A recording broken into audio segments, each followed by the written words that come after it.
Assalamualaikum sahabat, selamat datang kembali di channel YouTube Bondan Insight. Di video kali ini kita akan melanjutkan belajar simulasi aerodinamika sayap pesawat terbang menggunakan software ANSYS Student 2022 R1. Kita akan fokus pada proses meshing atau diskritisasi menggunakan software ANSYS Meshing. Sahabat, kita sudah belajar beberapa poin tentang tahap preprocessing pada video-video tutorial sebelumnya. Sahabat bisa tonton semua video sebelumnya tentang cara impor koordinat airfoil dari website airfoiltools.com ke ANSYS Design Modeler, kemudian menggambar 2 dimensi dan 3 dimensi sayap pesawat. Kita juga sudah belajar membuat domain komputasi yang terdiri dari domain solid dan domain fluid di channel ini juga, tepatnya di playlist tutorial ANSYS Student. Sahabat bisa tonton semua videonya lewat link yang ada di deskripsi, sahabat. Baik sahabat, di video kali ini kita fokus ke ANSYS Meshing. Nah, seperti apa proses meshing, apa itu meshing atau diskritisasi. Baik sahabat, jadi diskritisasi atau meshing itu pada intinya adalah kita akan membagi,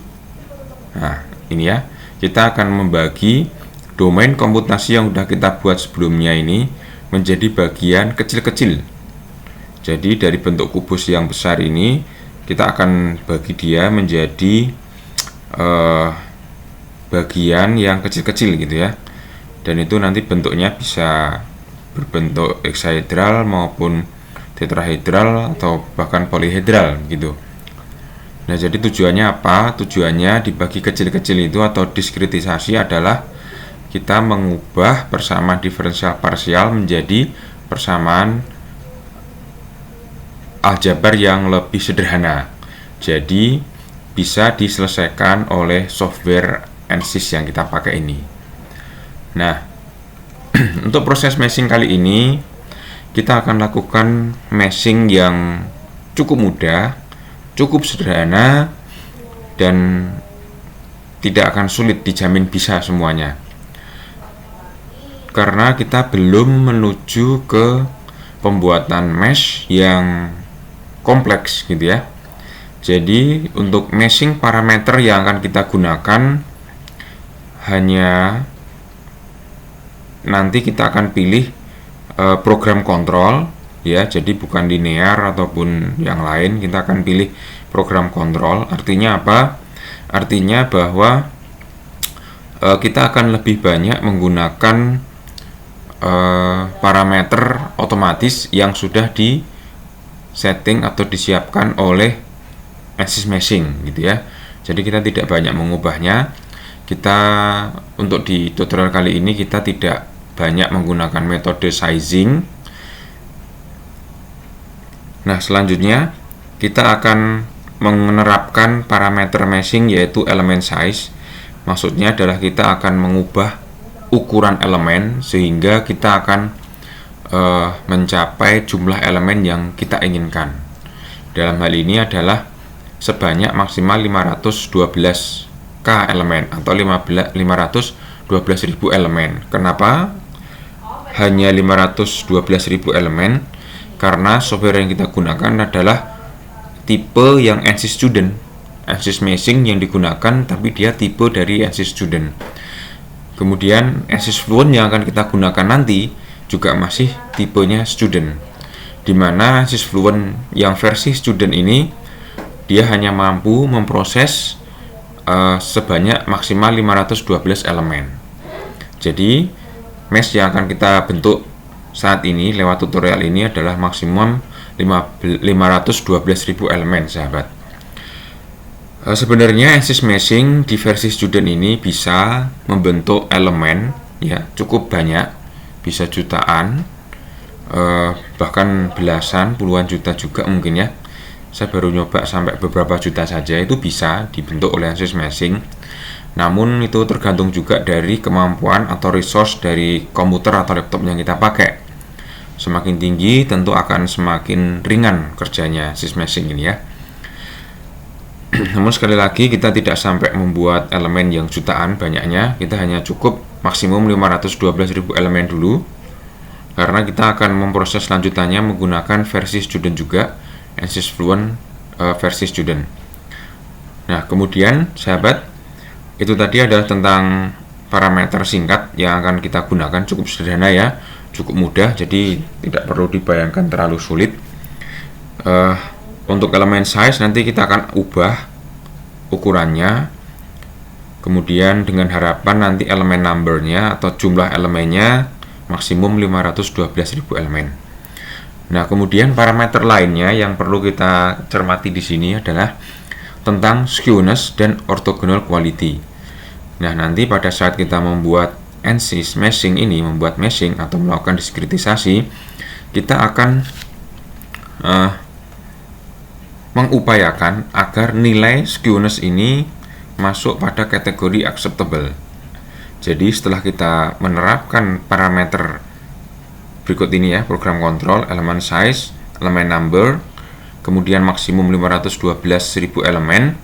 Setelah kesemua ini diterapkan, kita peroleh, maka kita akan cek skewness-nya, dia harus berada di kategori acceptable hingga ke excellent.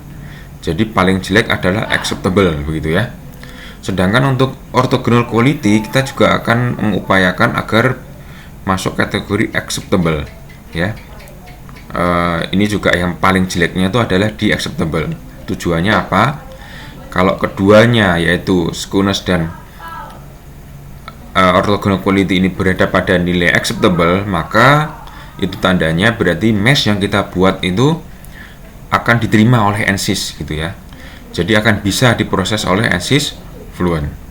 Kalau nanti nilainya ini lebih buruk dari atau lebih jelek dari acceptable, yang terutama untuk orthogonal quality ya, ya nanti Fluent itu akan memberikan warning bahwa meshnya ini kurang bagus begitu ya, jadi perlu diperbaiki. Demikian juga untuk nilai skewness-nya, kalau dia lebih jelek daripada acceptable, ya berarti nanti akan ada warning juga. Jadi nilai skewness ini semakin kecil semakin bagus, atau semakin mendekati 0 maka dia akan semakin bagus. Kebalikan dengan orthogonal quality, semakin dia mendekati 1 berarti dia akan semakin bagus. Nah, begitu teman-teman. Jadi parameter yang kita gunakan ini cukup sederhana, tidak sulit, yakin pasti semuanya bisa. Yang penting tonton videonya sampai selesai, ikuti tutorialnya step by step.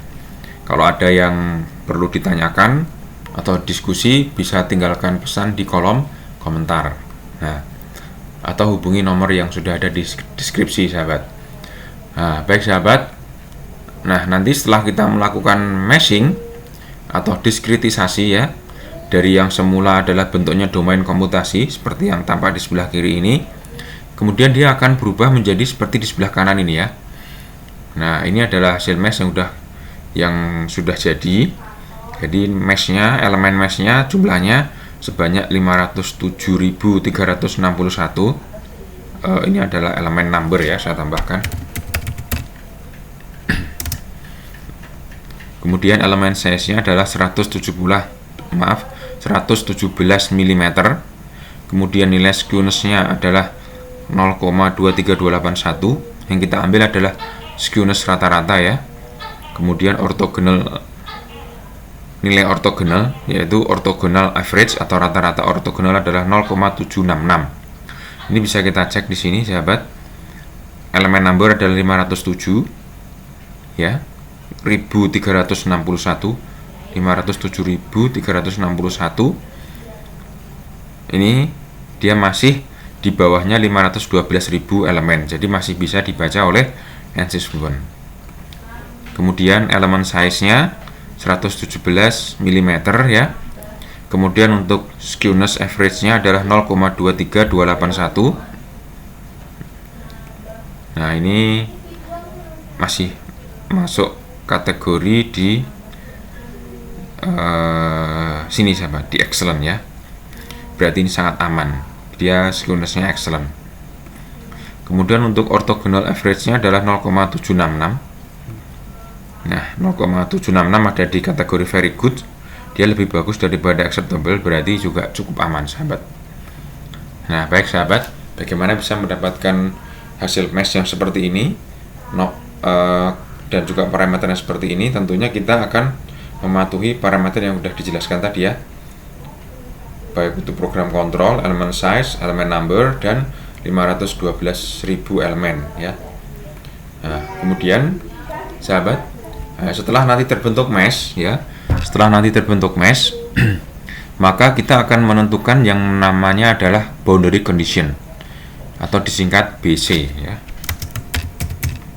Nah, apa itu boundary condition ini? Kalau di bahasa Indonesia kan dia itu adalah batasan-batasan ya, kondisi batas begitu. Apa itu kondisi batas? Jadi dari domain komputasi yang kita buat ini, kemudian kita mesh, kita diskretisasi, maka sebelum dia itu dimasukkan ke ANSYS Fluent sebagai solver, kita beri dulu identitas dia. Jadi kalau pada kasus ini nanti udara itu kan akan mengalir dari sisi ini ya, sisi depan sayap menuju ke belakangnya sayap begitu. Jadi pintu masuknya atau inletnya adalah di sebelah depan. Nah, kemudian outletnya adalah di sebelah belakang. Kemudian bagian atas dan bagian bawah dari kotak ini, dari domain komputasi ini, kita akan beri nama dia sebagai simetri 1. Kemudian yang sisi kanan dan sisi kirinya, sisi kanan adalah yang tempat menempelnya wing root ini, sisi kiri di jikutnya wingtip ini ya, kita akan beri dia simetri 2. Atau kebalikannya juga tidak masalah ya, diberi nama sim 1, sim 2 itu berkebalikan. Nah, nanti jadinya akan contohnya seperti ini sahabat. Saya beri tanda BC ini ya. Di sini kalau kita pilih sisinya atau surface-nya, dia akan berwarna hijau seperti ini. Nah, ini menunjukkan bahwa kita sudah men-setting bahwa yang hijau ini menjadi boundary condition. Nah, dalam kasus ini yang saya beri tanda hijau ini, dia akan menjadi outlet. Bagaimana cara settingnya, bagaimana memasukkan parameternya, bagaimana cara untuk diskretisasi atau meshingnya, sahabat, kita langsung saja menuju ke software ANSYS, sahabat. Nah, seperti biasa, kalau ingin menjalankan software ANSYS, tinggal double klik saja shortcut yang ada di sini, atau sahabat mungkin menyimpannya di start menu, menyesuaikan saja. Nah, nanti akan muncul welcome screen ya. Dan untuk menghemat waktu, maka ini saya sudah menjalankan software ANSYS-nya lebih awal ya sahabat. Nah, kemudian kita akan masuk di ANSYS Workbench. Nah, di sini ini adalah file kita yang sebelumnya. Kalau sahabat baru nonton video ini, sahabat bisa lihat video yang sebelumnya ya. Cukup banyak, itu sudah dari awal. Nah, di sini kita sudah selesai membuat geometri. Geometrinya seperti apa toh? Ya, seperti tadi yang sudah saya tunjukkan ya. Jadi ada sebuah sayap seperti ini adalah geometrinya. Yang ini sudah menjadi domain komputasi. Ada sayapnya, kemudian ada kotaannya atau test sectionnya ya, atau seksi uji. Nah, kemudian langkah selanjutnya adalah mesh. Bagaimana caranya? Kita klik kanan, kemudian klik edit, klik kiri edit. Begini. Kita tunggu untuk sementara waktu. Di sini ANSYS melaporkan bahwa dia sedang starting meshing ya. Ditunggu dulu beberapa saat.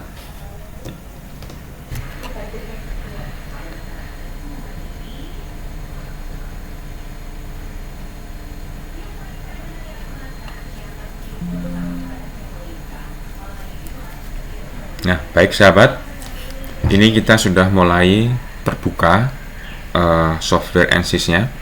Kita tunggu beberapa saat. Ya, setelah muncul informasi seperti ini, berarti geometri atau domain komputasi tadi sudah ditransfer ke meshing. Ini adalah nama software-nya, yaitu meshing. Nah, kemudian kita akan menuju ke home. Nah, di sini ada beberapa pilihan sahabat. Sahabat bisa lihat di sebelah kanan. Ini adalah kerangka dari domain komputasi yang sudah kita buat.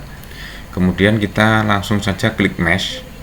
Nah, seperti yang tadi kita pelajari sahabat, kita hanya akan memasukkan parameter yang cukup sederhana, yaitu program control, element size, dan elemen number, sehingga diperoleh maksimum 512.000 elemen sahabat, agar bisa diproses oleh ANSYS Fluent versi Student 2022 R1, tentunya dengan kategori skewness acceptable, orthogonal quality acceptable, atau lebih bagus dari acceptable. Nah, di sini ada detail mesh. Ini yang tadi saya maksudkan sahabat. Display style biarkan saja dia seperti yang di setting ANSYS. Physics preference CFD, solver preference adalah Fluence. Kemudian elemen order, di sini sebenarnya ada 3 pilihan sahabat. Inilah program kontrol yang tadi saya maksudkan sahabat. Tapi sebelum kita memutuskan untuk menggunakan program kontrol, kita biarkan dulu dia berada di posisi linear. Nanti ketika penggunaan linear ini gagal, baru kita akan beralih ke program kontrol. Nah, selanjutnya di sini kita lihat elemen size, yaitu defaultnya 41 mm. Nah, elemen size inilah yang nanti akan kita ubah sahabat. Nah, nanti dari sini, dari elemen size ini ketika dia berubah, dia akan mempengaruhi statistik di sini. Kita akan perlebar sedikit. Dia akan mempengaruhi jumlah node, jumlah elements, hingga pada akhirnya dia akan berpengaruh pada quality-nya. Nah, bagaimana cara cek quality-nya?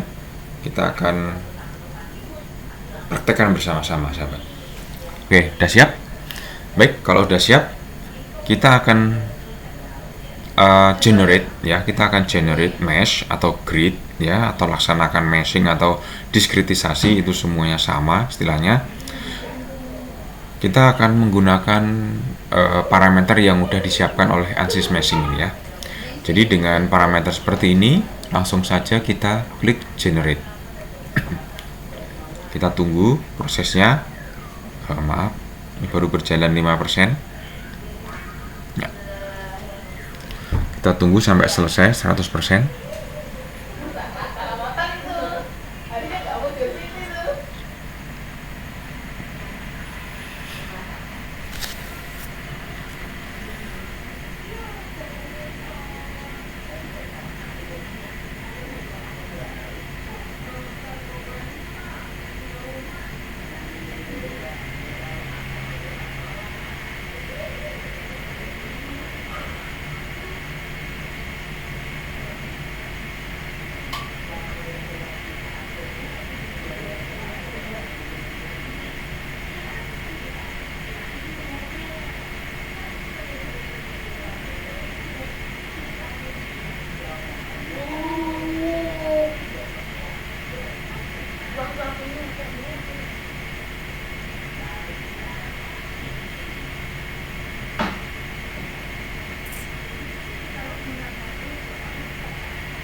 Ya, ini sudah ada informasi 100%, bentar lagi selesai. Ya, baik sahabat.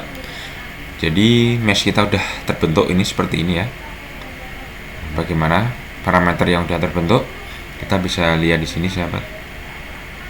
Nah, ternyata elemen yang terbentuk adalah berapa ini? 1.178.982 sahabat.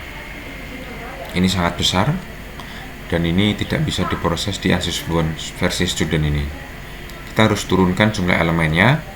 Salah satu caranya adalah dengan mengubah ukuran elemen size-nya.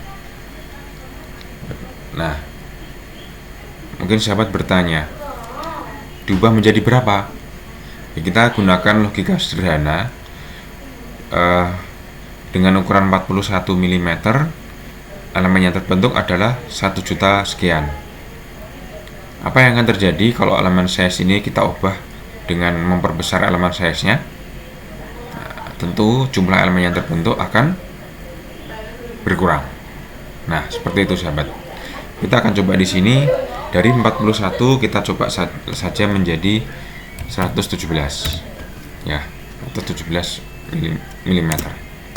Nah, tidak perlu khawatir kenapa ini menjadi berwarna ini ya, ungu. Nah, seperti ini sahabat. Ini adalah obsolete mesh. Oh maaf, ini warna pink ya. Obsolete mesh artinya obsolete mesh ini adalah mesh yang lama yang udah terbentuk tadi. Kita akan rubah menjadi mesh yang baru lagi. Nah, setelah elemen mesh ini dirubah, apa yang kita kerjakan? Klik lagi generate.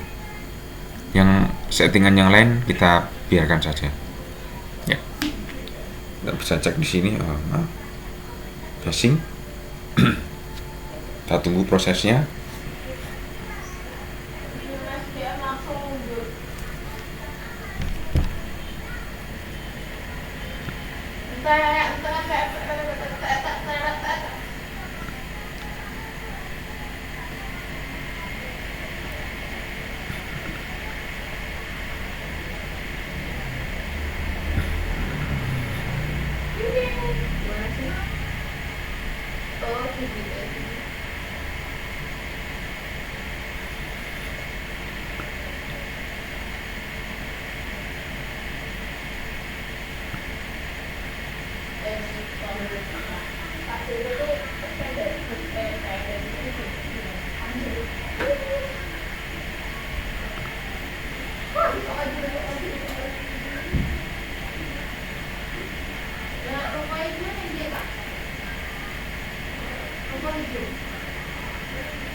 Nah, baik sahabat, sudah selesai, cukup cepat ya prosesnya. Apa yang terjadi? Tadi 41 mm, sekarang 117 mm sahabat. Kita akan lihat perubahannya. Nah, sudah terbentuk 507.571 cm. Ini sudah di bawah angka maksimal, yaitu 512.000 elemen ya. Nah, berarti dari jumlah elemen dia sudah bisa untuk diproses oleh ANSYS Fluent. Lalu bagaimana dengan quality-nya? Kita perlu untuk mengecek skewness dan ortogonalnya. Bagaimana caranya? Sangat mudah. Di sini ada point quality. Awalnya nanti akan plus seperti ini, kita klik, maka dia akan muncul pilihannya. Kita pilih yang mesh metric. Ya, kita pilih dulu skewness. Nah, di sini kita bisa lihat sahabat, average-nya adalah 0,23295. Ya, udah masuk atau belum? 0,23295. Dia ada di sini sahabat. Ya, jadi masih masuk ya, masih masuk syarat. Nah, kemudian kita ubah menjadi orthogonal quality. Ya, apa yang terjadi? Average-nya adalah 0,76586. Ya, orthogonal quality dia berada di sini sahabat. Very good. Jadi semuanya sudah lebih bagus daripada acceptable ya. Berarti dia bisa dijalankan oleh ANSYS Fluent nantinya. Oke, baik. Sangat mudah sahabat. Jadi proses meshing ataupun diskretisasi ya yang udah kita kerjakan ini sudah berhasil. Kita sudah punya meshnya ya. Nah, setelah terbentuk seperti ini, apa yang kita kerjakan? Kita klik di sini mesh, kemudian klik update. Nah, update, maka akan muncul penanda atau informasi seperti ini. The mesh translation to Fluent was successful. Nah, seperti ini ya. Nah, jadi ini tandanya sudah berhasil dan parameter mesh yang terbentuk ini dikirimkan ke ANSYS Fluent begitu ya. Baik, setelah ini terbentuk kita bisa cek dulu sahabat di ANSYS Workbench. Kalau sini sudah ada centang hijau, berarti mesh kita sudah normal. Ya, baik sahabat, setelah mesh ini terbentuk sesuai dengan yang kita harapkan gitu ya, yaitu jumlah elemennya sudah terbentuk 507.571, kemudian elemen size-nya 117, dan quality-nya untuk skewness dan juga ortogonalnya itu sudah memenuhi syarat. Langkah selanjutnya adalah kita membuat boundary condition. Boundary condition tadi kita udah pelajari, yaitu kondisi-kondisi batas. Kalau dalam hal ini kita akan menentukan inletnya, outletnya, kemudian bagian simetrinya. Nah, setelah itu kita juga akan memilih domain solidnya ya, yaitu sayap. Dia itu nanti juga diberi name selection gitu ya, dijadikan sebagai kondisi batas. Nah, bagaimana caranya? Sangat mudah sahabat. Jadi kita pilih dulu di sini face. Nah, karena ini adalah aliran udara, maka udara ini akan mengalir dari leading edge ke trailing edge sayap ya. Kalau di sini leading edge adalah di sebelah kiri kita atau di sumbu X negatif, kemudian trailing edge adalah sumbu X positif. Nah, seperti ini. Nah, jadi udara mengalir dari X negatif ke X positif atau dari kiri ke kanan kita. Bagaimana cara memberinya? Mudah sahabat. Nah, seperti ini. Nah, kita tinggal klik yang bagian depan, kemudian klik kanan, create name selection, ketikkan inlet, oke, atau enter. Di sini akan terbentuk inlet ya. Kemudian outlet, dia dari bagian belakang sahabat. Tinggal klik outletnya, kemudian klik kanan, ulangi cara yang sama ya, seperti ini. Nah, setelah memilih outlet, kita buat simetri saja untuk bagian atas dan bagian bawahnya sayap. Caranya setelah klik yang atas, kemudian klik kontrol, tahan, nah klik bagian bawah, sudah terpilih dua face, dua permukaan. Langkah selanjutnya klik kanan, create name selection, kita beli tulisan sim1. Nah, kemudian ada lagi yaitu sebelah kiri, nah, kemudian sebelah kanan, kontrol, klik sebelah kanan, pastikan. Nah, sudah dua terpilih, tinggal klik kanan, kita beri nama sim2. Nah, setelah itu kita buat wing ya. Wing, caranya mudah sahabat. Kita harus bisa memegang wingnya gitu ya. Jadi di sini kita tidak perlu hide face ya. Kita begini saja.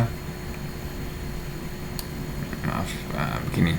Oke, kita perbesar.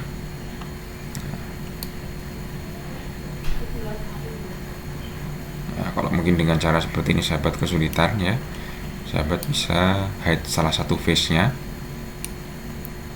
Nah, seperti ini. Klik. Nah, ini kita memilih face-nya untuk sayap ya, yang bagian atas dan bagian bawahnya, permukaan atas dan bawahnya sayap. Kemudian kita juga perlu memilih bagian face untuk bagian wingtip sahabat. Nah, tinggal klik kontrol, kemudian klik di face bagian ini ya. Klik. Nah, ini dia. Sudah terpilih dua face ini. Nah, kemudian kita tinggal klik kanan, kita beri nama wing. Nah, ya, kita bisa minimize dulu biar bisa kelihatan tulisan wingnya ini. Nah, seperti ini sahabat. Kita udah membuat kondisi batas atau boundary condition.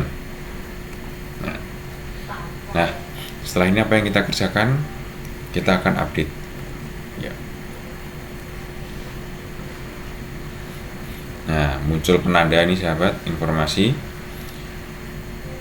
mesh translation to fluent was successful ya.